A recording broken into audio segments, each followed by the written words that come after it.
آپ نے سنا ہوگا، کہتے ہیں کہ رسول اللہ کو میٹھا بہت پسند تھا، رسول اللہ کو لوکی بہت پسند تھی، رسول اللہ کو گوشت بہت پسند تھا، تو اس کی دھوم بجاتے ہیں، اس کو پکاتے ہیں، کھاتے ہیں۔ رسول اللہ کا پسندیدہ کھانا،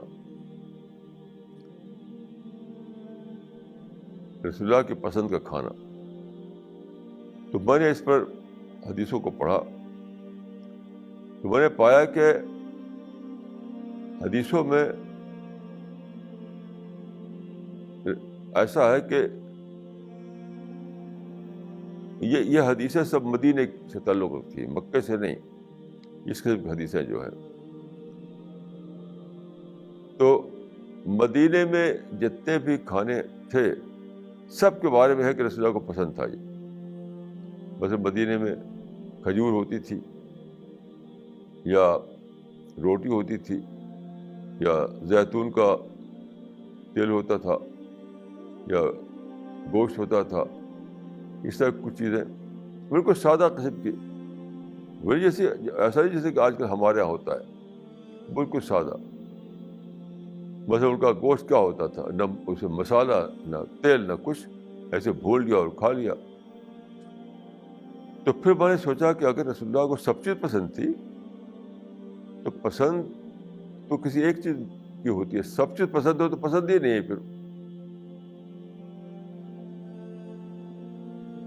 تو پھر میں نے واقعات کو جب پڑھا تو مجھے سمجھ میں آیا کہ اصل میں جب رسول اللہ ہجرت کر کے مدینہ گئے تو وہاں پر بیک وقت بہت سے لوگ آ گئے تھے، وہاں پر آبادی بڑھ گئی، اور وہاں پر جو ذرائع تھے وہ کم تھے، تو لوگوں کو مشکلات پیش آتی تھی، کئی بار کھانا نہیں ملتا تھا۔ خود رسول اللہ کو کئی بار ایسا ہوتا تھا کہ کھانا نہیں کھایا آپ نے۔ تو ایسا ہوتا تھا کہ زیادہ تر انصار کے ساتھ ہوتا تھا۔ ایک انصار ان کو کہتے ہیں جو مدینے کے لوکل لوگ تھے، جن کے جو مدینے کے پہلے سے رہ رہے تھے۔ اب ایک انصاری کو معلوم ہوا کہ رسول اللہ جو ہے انہوں نے کھانا نہیں کھایا ہے، تو آئے وہ آپ کے پاس کہ چلیے میرے یہاں کھانا کھا لیجیے۔ اب رسول اللہ کے ساتھ اور بھی ایک دو صحابی تھے مہاجر، ان کو لے کے گیا اپنے گھر۔ تو وہاں کوئی تکلف نہیں کرتے تھے وہ لوگ، یعنی اپنے گھر میں بتاتے بھی نہیں تھے کہ ہم رسول اللہ کو لا رہے ہیں کھانا کھلانے کے لیے، ایسے بس لے کے چلے گئے بے تکلف۔ وہاں گئے تو بٹھایا آپ کو، گھر میں گئے، بیوی سے کہا کہ دیکھو رسول اللہ آئے، فلاں فلاں لوگ آئے ہیں، ان کو کھانا کھلانا ہے۔ اب بیوی کہتی کہ آپ بتائے کچھ نہیں، آپ نے یہاں تو کچھ بھی نہیں ہے، یا تو خالی روٹی ہے، یا تو خالی تھوڑا سا زیتون کا تیل ہے، یا تو تھوڑی سی کھجور ہے، یا تھوڑا سا دودھ ہے۔ تو کہ جو ہے وہی لاؤ، وہی جو ہے وہی دے دو۔ اب آپ لے آئے تو آپ نے دیکھ کر، آپ ساری سچویشن آپ ظاہر ہے کہ پڑھ لی تھی آپ نے، تو آپ ان نے کہا کہ یہ تو بڑا اچھا کھانا ہے بھائی، زیتون تو بڑا اچھا سالن ہے، روٹی تو بڑی اچھی چیز ہے کھانے کی، کھجور تو بہت اچھی چیز ہے۔ یہ کرتے تھے آپ اس کی شرمندگی کو مٹانے کے لیے، جو اپنے گھر لے گیا تھا۔ کہ جو اپنے گھر لے گیا ہوتا تھا وہ سوچتا تھا کہ بھائی میں لایا اور گھر میں تو کچھ ہے نہیں کھلانے کے لیے، کوئی معمولی سی چیز ہے، تو وہ شرم کے ساتھ وہ لا کر رکھا اس نے باہر۔ تو آپ اس کی شرمندگی کو مٹانے کے لیے کہتے تھے کہ بہت اچھا کھانا ہے، بہت اچھا کھانا ہے۔ تو سچ پوچھے، یہ جو آپ نے کہا مدینے میں چند بار کسی کھانے کو دیکھ کر یہ بہت اچھا کھانا ہے، تو یہ آپ نے اپنی پسند کو نہیں بتایا، یہ اخلاقی کلمہ تھا، اخلاقی، پسند کا کلمہ نہیں تھا وہ۔